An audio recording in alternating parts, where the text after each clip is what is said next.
Hey, what's up, everyone? This is Minnesota Mike back with you for another video. This is another one in my vlog series that I do through the Memphis Songwriters Association in conjunction with the blog that I write for them, talking all about songwriting and what has worked for various artists over the course of a handful of years, whether those songs have been hits or not.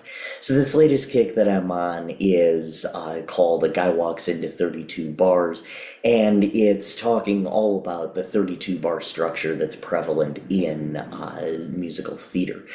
So we last week looked at the song The Surrey with a Fringe on Top from Oklahoma, as well as the song Get Me to the Church on Time from My Fair Lady, and then I Was Stubborn from The Music Man. This week thus far, we have looked at the song If I Were a Rich Man, and now we're going to look at Do Re Mi from The Sound of Music. If I Were a Rich Man is from Fiddler on the Roof, by the way. So now we're going to look, like I said, at Do Re Mi from The Sound of Music. A little bit of a confession as we dive into this song. I've never seen The Sound of Music in its entirety. When I was a kid, some family friends and I were on vacation and they would sing it incessantly, some of the family friends.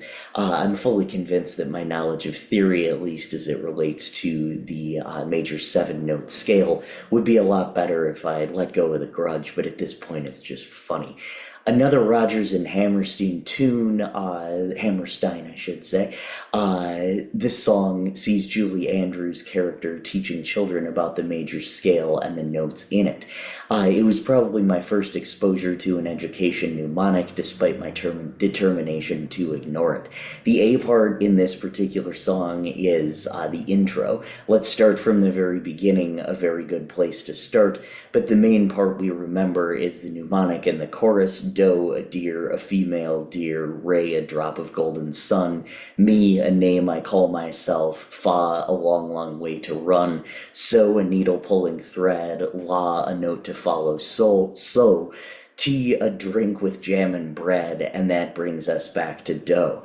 After the chorus gets repeated by the children, she goes back to the A part, talking about how you can sing or play any song once you learn the scale. The chorus is then repeated. In addition to being a better music theorist, if I followed this song and its teaching, I would probably be a better teacher too.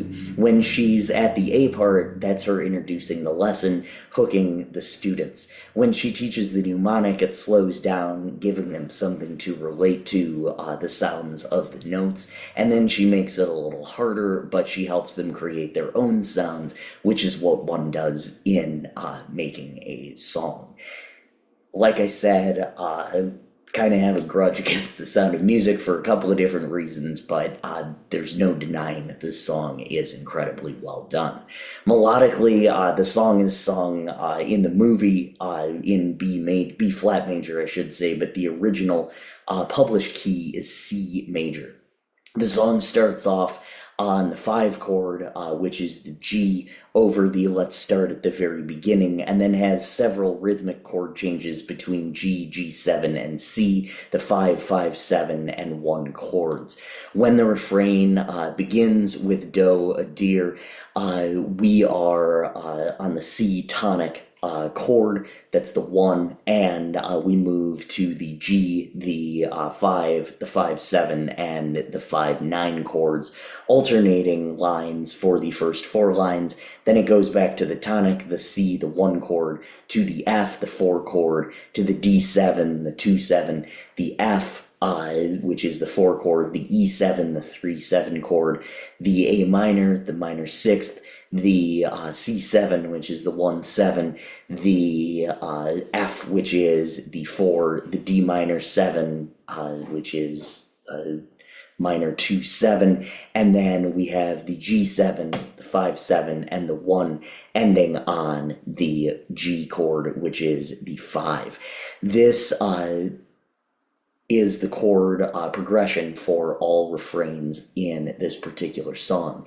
In a previous blog and vlog kick, I mentioned breaking the fourth wall in songs. In somewhat of a roundabout way, this song kind of does the same melodically, as it's talking about how you can recycle notes and put them in different orders. It does exactly that with the arrangement.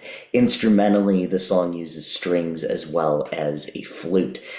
Just as a closing note, although I didn't talk about it in this particular blog and vlog kick, the song A Few of My Favorite Things was recently interpolated by Ariana Grande in her song Seven Rings, and Do Re Mi has been spoofed multiple times as well. In addition to the original, I've embedded the Ariana Grande song, like I said, from a different song from The Sound of Music for your listening pleasure.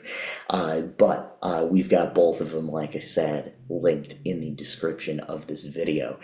Next, in the next video, we are going to chat about a song that was not in a musical per se, but a musical comedy called Crazy Ex-Girlfriend, and so we're going to chat about that in the next video. That was a TV show. And so make sure that you stick around for that one and check out that video as well. But in the meantime, also make sure you check out all my other vlogs right here on YouTube, as well as all my blogs on the Memphis Songwriters Association website. Thank you so much. I'm Minnesota Mike.